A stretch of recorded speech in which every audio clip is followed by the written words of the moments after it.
There may not be any football this week, but number 12 Syracuse field hockey plays 4th-ranked Virginia. It's a top 15 matchup, and we're here to break it all down. It's Cuse Countdown, and it starts right now.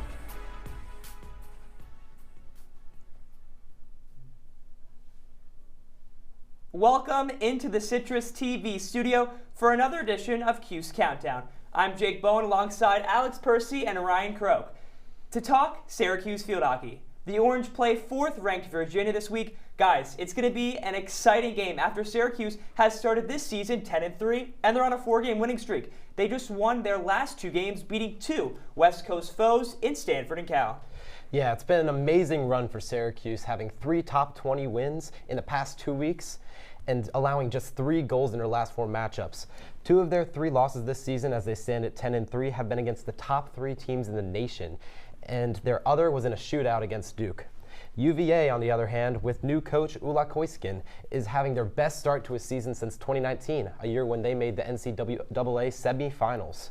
Cuse has lost their previous 11 matchups against UVA, although 9 of them have been by either 1 score or by shootout, so we're in for a nail-biter tomorrow. Yeah, I'm going to echo exactly what Alex just said. This Syracuse team has had a season to remember. 6 shutouts through its first 15 games without 2 5-0 losses to 2 top programs in Ohio State and UNC. They're 10-1 on the season and averaging nearly 3 goals per game. That's one of the top teams in the country, Alex. This Virginia team, though, does present a daunting challenge for the Orange, who only have 1 road win against ranked opponents this season through 3 games. The Cavaliers are the number 4 team in the nation for a reason, and they're a force to be reckoned with. However, Virginia does come into this game having lost 2 of its last 3.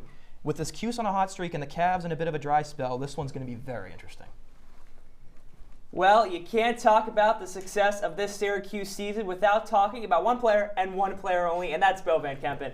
11 goals on the year for the grad student from the Netherlands and 7 game-winning goals. Guys, just to put that into perspective, if she had her own stat line, that would put her second in total goals on the team. Yeah, you said it, Jake. One player and one player only. That's what it feels like at times watching this Syracuse team. Bo Van Kempen is a machine. She's got 25 points in 13 games. She's leading the Orange in goals, points, and shots on goal by a country mile.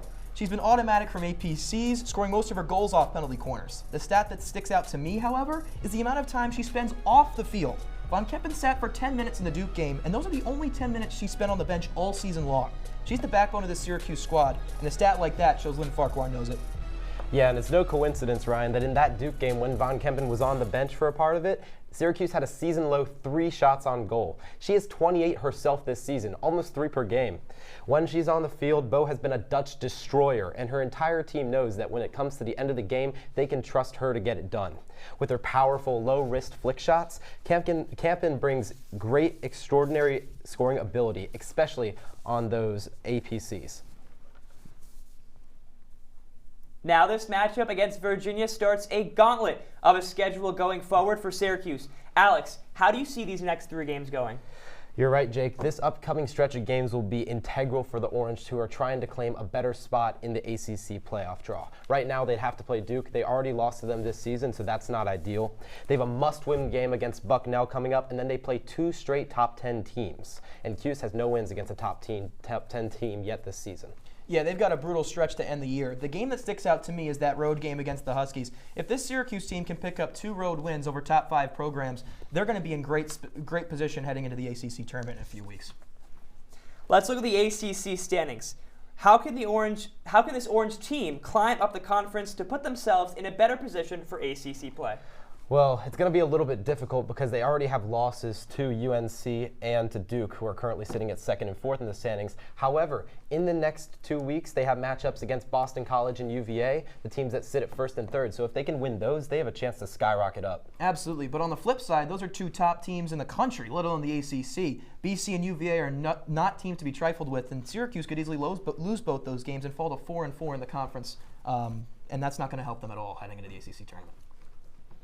Let's stick with you, Ryan. What are your keys to the game in order for the Orange to come out on top? Well, I know we just spent a lot of time talking about how great Bo Van Kempen is, but the key for the Orange in this one is going to be getting other people involved. I'm looking specifically at Willemijn Bogert, who has been the engine for the offense outside of Van Kempen so far this season. She's going to need to step up in a huge game against a Virginia team that's going to be focused pretty much on just Bo. Yeah, that's for sure. And in order for the Orange to come out of this with a victory, I think the key is going to be the attacking penalty corners. Bo Van Kempen and Bogert have combined for some great success on those, and Syracuse is 10-0 on the season in games where they've scored on a corner.